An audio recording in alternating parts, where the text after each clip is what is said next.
প্ৰিয় দৰ্শকবৃন্দ, আমি সকলোৱে জানো যে শিশুটি জন্ম হোৱাৰ আগত মাতৃ গৰ্ভত 9 মাহ সময় অতিবাহিত কৰে। ভ্ৰূণ থকাৰ সময়ৰে পৰাই এগৰাকী মাতৃয়ে গৰ্ভস্থ শিশুটিক লৈ বহু সপোন ৰচে। কিন্তু আপুনি জানেনে, গৰ্ভস্থ শিশুটিয়ে মাতৃগৰ্ভত কি চিন্তা কৰে আৰু গৰ্ভত কি শাস্তি ভোগ কৰিবলগীয়া হয়?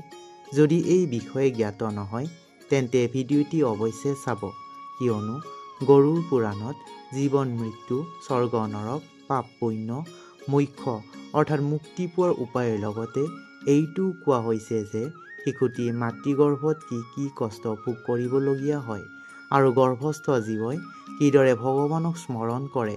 জীৱই মাতৃগৰ্ভত কি অনুভৱ কৰে, সেই সময়ত মন আৰু মস্তিষ্কত কি কি বিচাৰ আহে। নমস্কাৰ প্ৰিয় দৰ্শকবৃন্দ, তুলসীজ ডিভাইন ইনচাইটলৈ আপোনাক স্বাগতম। গৰুড় পুৰাণৰ ধৰ্মকাণ্ডৰ প্ৰেতকল্প অধ্যায়ত পক্ষীৰাজ গৰুড়ে ভগৱান বিষ্ণুক সুধিছে, হে প্ৰভু, কোনো আত্মা অন্য শৰীৰ ধাৰণ কৰাৰ পূৰ্বে মাতৃগৰ্ভত থকা কালছোৱাত তেওঁ কেনেকুৱা অনুভৱ কৰে? কৃপা কৰি মোক বিতংভাৱে বৰ্ণনা কৰি জনাওক। তেতিয়া ভগৱান বিষ্ণুৱে গৰুড়ক কয় যে, হে গৰুড়, গৰ্ভস্থ জীৱৰ পূৰ্বজন্মৰ সকলো কথা মনত থাকে। তেওঁ তাক স্মৰণ কৰে যে আয়ুৰ শেষ হোৱাত শৰীৰ পৰিত্যাগ কৰি এতিয়া মল আদিত থকা সৰু সৰু কৃমি অৰ্থাৎ কীটাণুৰ বিশেষ যোনিত আছে। প্ৰথমে মই ৰাস্তাত ঘূৰি ফুৰা সৰ্পৰ যোনিত থাকিলোঁ, তাৰ পিছত মহ হৈ গ'লোঁ। ইয়াৰ পিছত আকৌ চাৰিঠেঙীয়া সৰু সৰু পৰুৱা বা বৃষভ নামৰ পশু হৈছিলোঁ, অৰ্থাৎ বনৰীয়া জন্তুৰ প্ৰজাতিত আছিলোঁ। এইদৰে গৰ্ভত থকা জীৱাত্মাৰ পূৰ্ণ জ্ঞান থাকে বা মনত পৰে, কিন্তু জন্ম পোৱা মুহূৰ্ততেই সকলো স্মৃতি পাহৰি যায়। গৰ্ভত মনত পৰে যে তেওঁ অন্যক ঈৰ্ষা দৃষ্টিৰে চাইছিল, শৰীৰৰ ৰক্ষাৰ বাবে ধৰ্মৰ পৰিত্যাগ কৰি অসত্য, দুৰাচাৰ, কপটতা আৰু চুৰ বৃত্তিৰ আশ্ৰয় লৈছিলোঁ। গৰ্ভস্থ জীৱৰ আকৌ মনত পৰে যে যোৱা জন্মত বহুতো টকা উপাৰ্জন কৰিছিলোঁ, কিন্তু অভিলাষিত ধনৰ ভাল প্ৰয়োগ কৰা নাছিলোঁ আৰু অগ্নিদেৱ, অতিথি, বন্ধু বান্ধৱীক সুস্বাদু অন্ন, ফল, তামোল দি আপ্যায়ন কৰাত মই ব্যৰ্থ হৈ ৰলোঁ। পৃথিৱীত স্থিত ত্ৰিবিক্ৰম ভগৱান বিষ্ণুৰ প্ৰতিমা মই দৰ্শনেই কৰা নাছিলোঁ, তেওঁক প্ৰণাম কৰা নাছিলোঁ আৰু পূজাও কৰা নাছিলোঁ। কোনো ভগৱান ধামত গৈ পূজা বা বন্দনা মোৰ দ্বাৰা কৰাও নহ'ল। যেতিয়া এনেকুৱা চিন্তা গৰ্ভস্থ জীৱই কৰে, তেতিয়া যমদূতে গৰ্ভস্থ শিশুটিক কয়, হে দেহধাৰী, যেনেকুৱা তুমি পূৰ্বজন্মত কৰিছিলা সেই অনুসাৰে নিজৰ নিস্তাৰ বা প্ৰায়শ্চিত্ত কৰা। তাৰ পিছত গৰ্ভস্থ শিশুটিয়ে আকৌ নিজকে প্ৰায়শ্চিত্ত কৰা মানসেৰে নিজকে কয় যে তুমি নিজৰ অৰ্জিত ধনেৰে কাকো দান দিয়া নাছিলা। পৃথিৱী থাকিও তুমি ভূমিদান, গোদান, জলদান, ফলদান, তামোল দান অথবা গন্ধদানো কৰা নাছিলা। আৰু এতিয়া কি চিন্তা কৰি আছ? তোমাৰ পূৰ্বপুৰুষ মৰি গ'ল, মা দেউতাও দেহ পৰিত্যাগ কৰিলে, তোমাৰ বন্ধু বান্ধৱীও এতিয়া নাই, আৰু তোমাৰ পাঁচ ভৌতিক শৰীৰো জুইত জ্বলি ভস্ম হৈ গ'ল। তুমি একত্ৰ কৰা সম্পূৰ্ণ ধন পুত্ৰই হস্তক্ষেপ কৰিলে। এতিয়া তোমাৰ ওচৰত যি পাপ পুণ্য বা ধৰ্ম সঞ্চয় কৰিছিলা সেইখিনিহে লগত আছে। পৃথিৱীত জন্ম লোৱা ৰজা হওক অথবা সন্যাসী বা শ্ৰেষ্ঠতম ব্ৰাহ্মণ হওক, মৃত্যুৰ পিছত পুনৰ অহা দেখা নাযায়। যিয়ে এই পৃথিৱীত জন্ম লৈছে তাৰ মৃত্যু নিশ্চিত। ইয়াৰ পিছত গৰ্ভস্থ জীৱই বিলাপ কৰিবলৈ ধৰে আৰু ভগৱানৰ ওচৰত প্ৰাৰ্থনা কৰি কয়, হে প্ৰভু, যেতিয়া জন্মৰ পিছত পুনৰ মৃত্যুক প্ৰাপ্ত হ'ব লগাই হয়, তেনেস্থলত মোৰ আকৌ জন্ম হ'বলৈ কিয় গৈ আছে? যদি সম্ভৱ হয় মোক জীৱন মৃত্যু চক্ৰৰ পৰা মুক্তি দিয়া।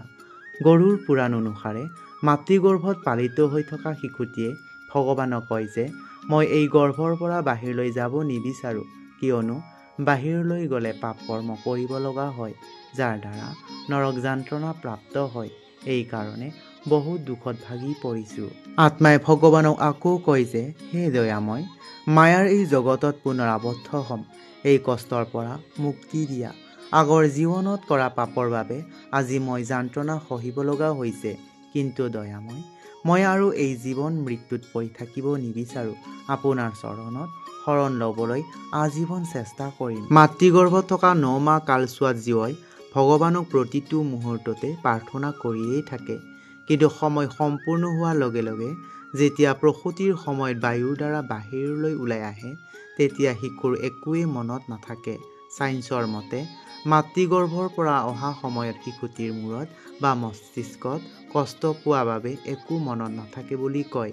কিন্তু গৰুড় পুৰাণ অনুসাৰে প্ৰসূতিৰ বায়ুৱে যেতিয়াই উশাহ লোৱা শিশুটিক মাতৃগৰ্ভৰ পৰা বাহিৰ কৰি দিয়ে আৰু গৰ্ভৰ শিশুটিৰ একো কথা মনত নাথাকে। গৰ্ভৰ পৰা পৃথক হৈ শিশুটি পূৰ্বজন্মৰ কথাৰ জ্ঞানবিহীন হৈ যায়।